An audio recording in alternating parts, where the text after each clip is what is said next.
Here's a question worth sitting with. What if the thoughts you are thinking right now, they aren't actually yours? What if some of them were handed over to you? Let's think, probably by your past, by the world around you, by years of just absorbing what everyone else believed was true.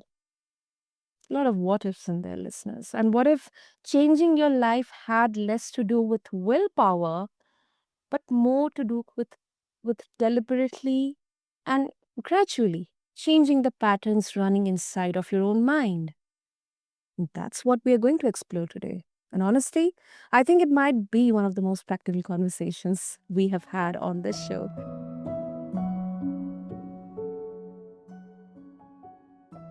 So, welcome back, listeners, to Healthy Mind, Healthy Life. I am Sana, and yes, this is the place where we have real, honest conversations about the things that shape how we think, how we feel, how we move through life.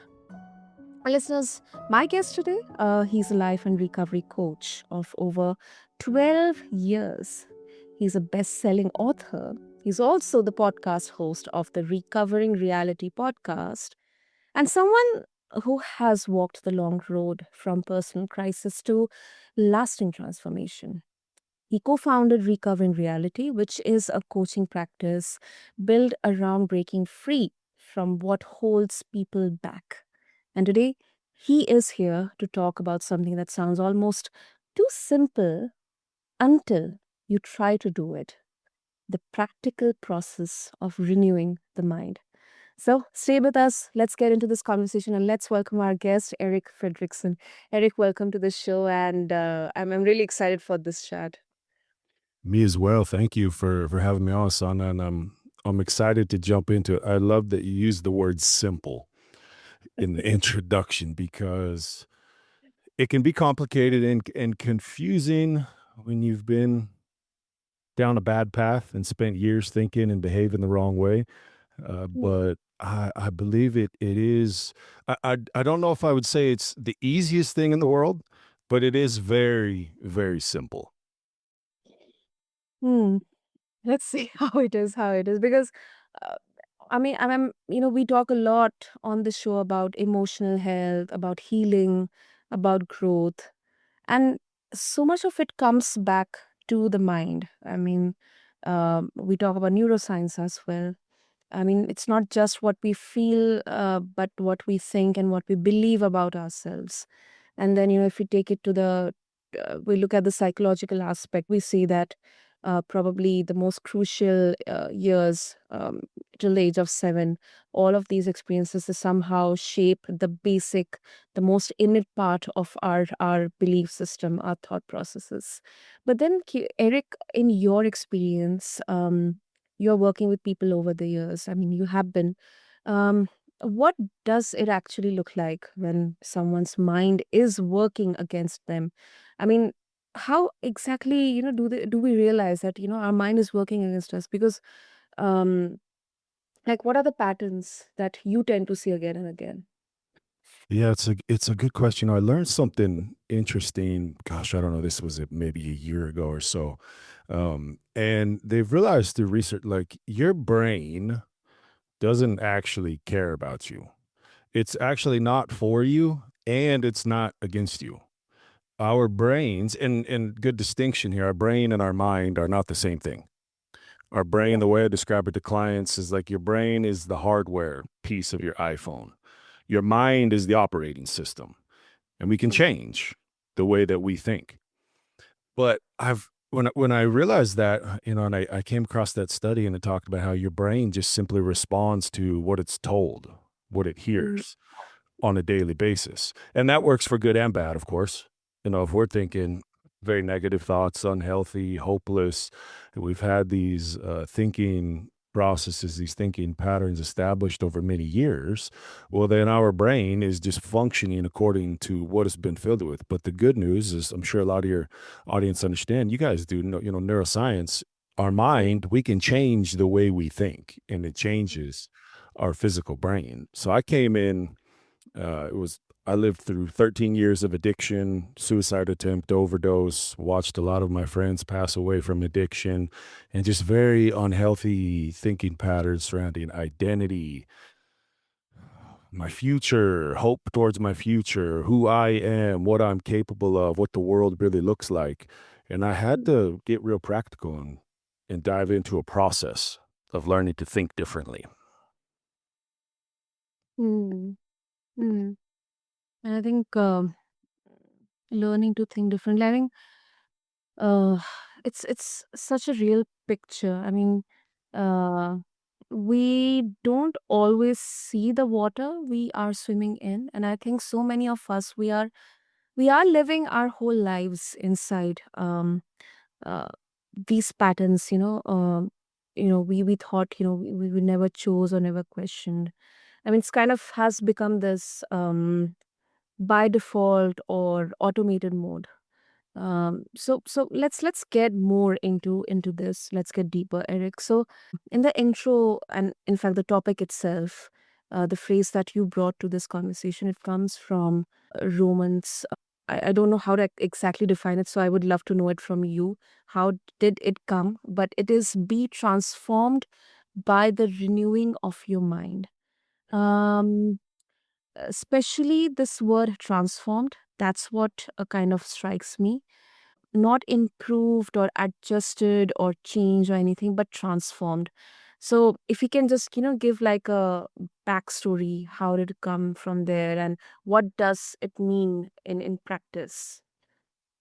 Yeah. I appreciate the way you framed that because it is about transformation. So Mm. Romans 12:2, it's the Apostle Paul writing his epistle to the church at Rome. And Yeah. it says, be transformed by the renewing of your mind. That's the first half of it, but we'll focus on that. I think a lot of people I know I've worked with hundreds and hundreds of people over 12 years. Many people have this perspective like this transformation comes from the inside out. And they can even get into good habits that can bring some benefits. But it's like, well, I just need to do that. And if I do this, and then I need to work out more, and then I need to journal and meditate. And it all just becomes this checklist. Okay. Even good, it could even be good habits. But if the transformation is not coming from the inside out, not from the outside in, the way I look at it is like from the outside in is like it's like struggling in quicksand. It just no matter how hard you struggle, it just it's very difficult to make progress. But when we truly understand, it all comes down to our thinking. I mean, very simple, obvious, but every action we have is first a thought. And when we get serious about our daily habits, and when we get serious about understanding it's a process, in the same way that all of these unhealthy mindsets, nature versus nurture, maybe some of it's personality, how we're wired. I kind of believe most people, nature and nurture, it's a bit of both. How we're wired a little bit, but then also just the environments, the conversations we have, the things that were modeled for us. Right, right. But these things can change, but it has to be intentional. It truly does have to be intentional. It won't just happen by reading a book and that, well, I read the book, I should be completely transformed by now. No, we need to put into action what's in the book to begin to establish these new neural pathways. Even if you look that word transformation up, so the Old Testament is translated from Hebrew and the New Testament from Greek. And if you look the word transformation up Greek, we get our English word for the word metamorphosis. So Yeah. it's going through, the larva, the cocoon, the caterpillar, the butterfly, the whole process. And it's quite simply saying it right there that we go through a metamorphosis, but it's the intentionality of understanding how we think. And some really practical things that helped me early on. It was suggested to me to get a morning routine. Now, I had never been someone that had a morning routine. Coming from my past, I was early in the morning, I was hungover or sleeping. I wasn't getting up early for life, that's for sure. But when it got bad enough in my life and I really started to get help and get guidance and accountability in my life, it was suggested to me a morning routine. And I think a morning routine is one of the best ways to start establishing new neural pathways. And I recommend everyone reading, writing, and for me, praying as well. So when I wake up and I'm reading, I'm immediately getting my thoughts on something that is hopeful, truth, faith, something encouraging, something uplifting. I'm getting something in there to begin to fill my mind, which, as we Mm, know, changes the physical structure of your brain. And mm, then I think journaling is such an amazing tool for transformation. And the way I would go about it is I would just read until something struck me.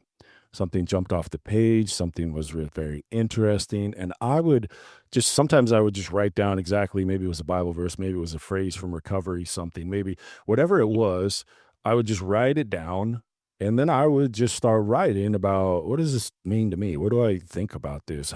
How do I apply this in my practical life? And the mm, writing, if we look at neural pathways, it's literally like a pathway dug into the brain. Well, the writing becomes almost like a shovel digging the mm, path. It's very practical because journaling, if you just read studies on people who journal frequently, they have better health. They have a stronger immune system. They sleep better.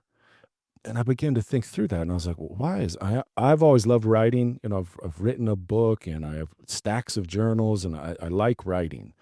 And so it wasn't a problem for me to write, but I thought to myself, like, why is that? Why does journaling have a direct effect on our actual physical health? And then it mm, dawned on me it's very simple. The number one cause of health problems in the whole world is stress. mm, And journaling is going to lower that. It's going to calm my thoughts, center my thoughts, help me really start to address what are my core beliefs? What do I really believe? What is the mindsets I function from? And begin to dissect that and align my thinking with a new set of principles, a new way of living, and understand that it's a process as we begin to establish these things in our life. mm. And I 100% agree with you. Yes, that and I don't know how many times I've said this over and over on other conversations, other shows as well, that especially that feeling of just picking up the pen, writing. You know, we do sometimes, we kind of figure out, okay, what exactly I should write down. I don't have any clue. It's kind of, that blankness is there. You're just, clueless what you should write, but just maybe it's even a one word which is coming to your mind, just writing it down. I think it is so therapeutic in a way. And I always go back to the old school ways, writing, journaling. In fact, sometimes art, music. I mean, there are so many other modalities and channels, but yes, I think journaling, for me as well, it works wonders. And sometimes, uh, I may not have the perfect words or language to name, how I feel at that time. Yeah, I mean the good thing is it doesn't really matter. I'm the only one reading it. It's my journal. Right. It's not like I'm putting this on the front page of the newspaper. And I'm glad you brought up that, like, because it's true. Even I love writing, but I understand some people don't. It's hard for them, especially starting. And so, like, well, what do I? I've had many clients ask me, like, what do you mean write? Like, what do I write about? Well, anything.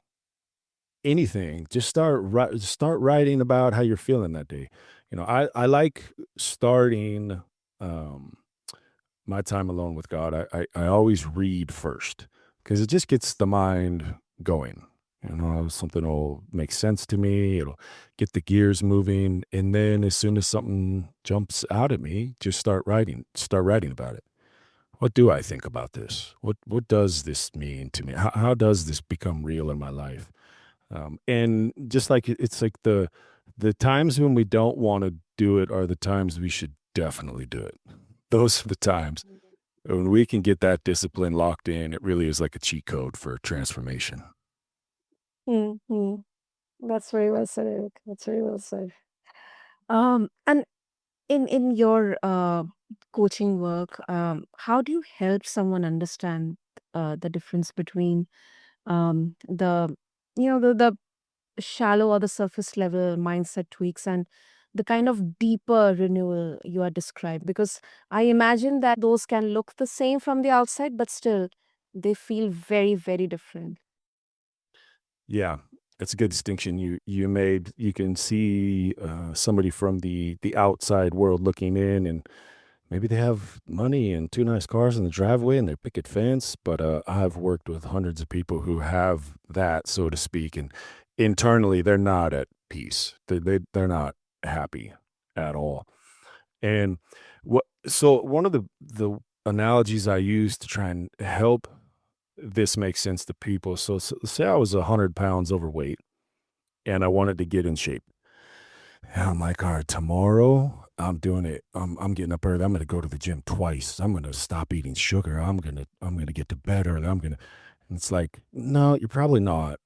That's a pretty big jump from going to not working out at all. All of a sudden, I'm just going to. There's probably some people out there who've done it somewhere at some point, and that's amazing. But for the average person, it doesn't work like that. And so the way I describe it is, spiritually speaking, it's rather the same, and I call it spiritual fitness. And it's like, if I want to get in shape emotionally, mentally, spiritually, from the inside out, not the outside in, not a checklist where I'm hoping brings all this change about, but and a lot of those habits people put on their checklist are still good, but when it comes from the inside out, it's completely different. It grows deep roots. You start operating from a set of principles and perspective towards the world that are ingrained in you. And so if I wanted to get in shape spiritually, well, I can't be like, you ever heard the quote, don't get mad at the results you didn't get from the work you didn't do? Yeah. I don't know where it came from. I've probably heard 5 people say it by now, so I don't know who coined it. But I've heard that quote. And that's why I talk about spiritual fitness. It's like, if I'm gonna spend the time every day working on my mind, my heart, my faith, my journaling, my reading. Well, it's not like, so for someone maybe who's never done this, and you just, you finish listening to this and you just like, all right, I'm gonna do it. And you sit down and journal for 20 minutes and read, and maybe it's pray or meditate or something. And then right afterwards, you're like, well, everything's not changed right now, so maybe this doesn't work. It's like, this is a discipline. This is a implementation of daily habits that will transform everything from the inside out. But it's also not a magic trick, in the same way that a bunch of unhealthy thinking, negative habits, unhealthy habits were established in our life. They didn't happen overnight. They didn't happen, just snap your fingers. Well, the transformation doesn't either. But when we become disciplined, faith, hope, some hope that, like, this worked for somebody else, it should work for me. Like, I'm building towards something different, and begin to stay encouraged in that process. It's going to transform people from the inside out. And one thing, I mean, I really want to, put this as a highlight because it's not going to happen overnight, whether it's weight loss or, I mean, I had also gone through a journey of losing weight, Eric, and So have I. it didn't happen in 3 months or 90 days or 6 months. It took for me, I think, 1 full year and another year to sustain it because it's easy. I mean, comparatively, it's easy to lose the weight, but then it's not easy to sustain it. You tend to completely, go back to your old ways and then once again and that part, I mean, not just from the physical aspect but from the mental and emotional aspect, it's a very, very difficult place to kind of imagine.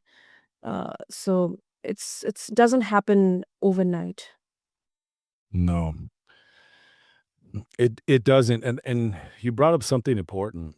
So I work with a lot of people that struggle with addiction, drugs and alcohol. Mm. But I also work with a good amount of people that don't. And I mean, the good news with that is the same approach will bring transformation to anybody's life.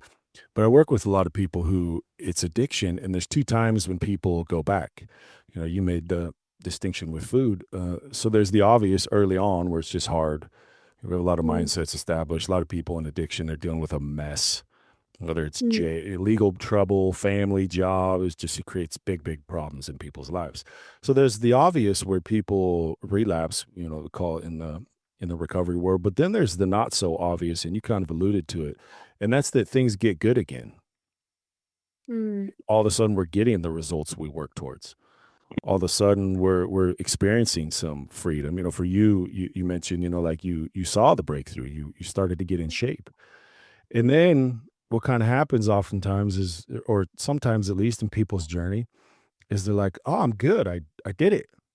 Yeah. I'm cured, or I'm fit. I got my results. I got it." And all of a sudden, slowly, old mindsets start creeping in. And, "Well, I don't need to do anything today. I'm good. I got my reward."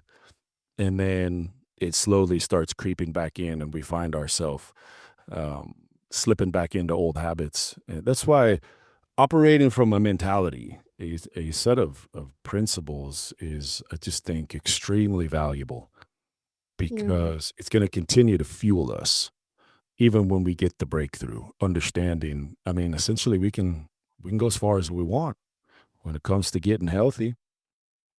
Right. Nice. And Eric, I know we are short on time, but I think this is also a very, very important aspect of any kind of discussion or conversation, especially when it talks about renewal or personal development, or uh, especially when life pushes back. Um, I mean, what happens? Let's say, Eric, we are doing the work, we are genuinely renewing our thinking, but then life hits hard again. I mean, grief or loss or failure, relationships uh, falling apart. I mean, not everyone would have that privilege to have everything. And life is unpredictable. So how do we keep the foundation intact when the circumstances are doing everything to pull you back into the old patterns? Yeah, it's good that you're proud of, because in going in this process, anyone that has lived any amount of it, or just life in general, life happens. Things come up we don't expect. Old things pull at us. Yeah, it is there is going to be opposition in doing these daily habits. In being real intentional about this. It doesn't mean you're never going to have a problem again the rest of your life. It doesn't mean that. What it does mean is it completely changes the way that we respond to what life throws at us. And I look at it like this. First of all, I'm not sitting here saying like, "Oh God, please send me some trials. Please send me some challenges right now." Like, no, thank you. But I'm not foolish enough to believe they're not coming. It's called life, Yeah. and I look at it like this. I'll try and someone's. I'm sure maybe someone shared this on your podcast. It's a pretty popular term, but it's the buffalo mentality. And Mhm. cattle in buffalo respond to storms completely different. If there's a storm coming east to west, the cattle try and outrun it. Mm. If there's a storm coming east to west, the what the buffalo do instinctually is the exact opposite, and they run straight at it because it minimizes their time in the storm. And so I tell people all the time, the shortcut to growth, the shortcut to transformation is the hard route, because it's walking through challenges that life throws at us and handling them to the very best of our ability the right way. That's when, like, Mm. you get wisdom inside of those challenges you cannot get any other way. You gain strength going through those things that's not accessible to you unless you go through it. You Right. learn how you learn to be more intentional. You learn to be more accountable. You learn to be way more honest. It's a huge part of this process. You got to get real honest. You got to get honest with yourself, your vision, your values. You got to get real honest. And when you do that, it's not always comfortable. It's just really not. But when we can understand that, that short-term discomfort has a reward on the other side. So I'm going through this trial, this challenge life has thrown at me, and I'm going to Mhm. keep this vision in perspective to the very best of my ability. I'm going to keep this vision in perspective. Well, you just gain a level of wisdom, insight, strength, endurance, perseverance, hope, faith that you can't get unless you go through it. But then you come out the other side, and it's essentially like there's You just were given a massive upgrade. And now you just have way more ability to handle life as it comes at you. Exactly. Exactly. Well, I really loved how you actually articulated it, Eric. And then I think, Well, I appreciate it. I'll just say this. I understand so much of this because I've done it the wrong way before and I got tired of it. absolutely. Eric, before we wrap up, I believe now our listeners, they would definitely would want to go deeper with your work, the coaching, your podcast, the book as well. So yeah, where's the best place for them to find you and connect? Absolutely. Well, I appreciate it. And so it's everything recovering reality. The website is recoveringreality.com. The podcast, Recovering Reality Podcast, the book, Recovering Reality, Freedom from the Torment of Addiction. We have an academy you can find through the website. We're trying to make it as simple and easy for us and everyone else. Everything's recovering reality. Wow, super. So, listeners, I'll have the link mentioned in the show notes. And yeah, find them attached along with this episode. And Eric, thank you. Thank you so much. I really loved how, uh, I mean, you brought, of course, you shared your journey and, of course, the honesty, the practicality that you brought in there. And of course, for reminding us the transformation, it isn't something that happens to us. It is something that, we participate in one thought at a time. So thank you so much. Oh, Sonam, thank you very much. It's a privilege coming on. I love what you guys are doing. I appreciate it. Thank you so much, Eric. Thank you. And listeners, if today's conversation stirred something in you, sit with it, maybe journal it down, or you can record it, or maybe you can just look at the mirror and maybe just have, a quick conversation with yourself. And yes, do share the episode with someone who might need it and come back next time. We'll be here. This is Healthy Mind, Healthy Life, part of the Healthy Mind Mavic Network. Take care of yourself. We'll see you soon. Thank you.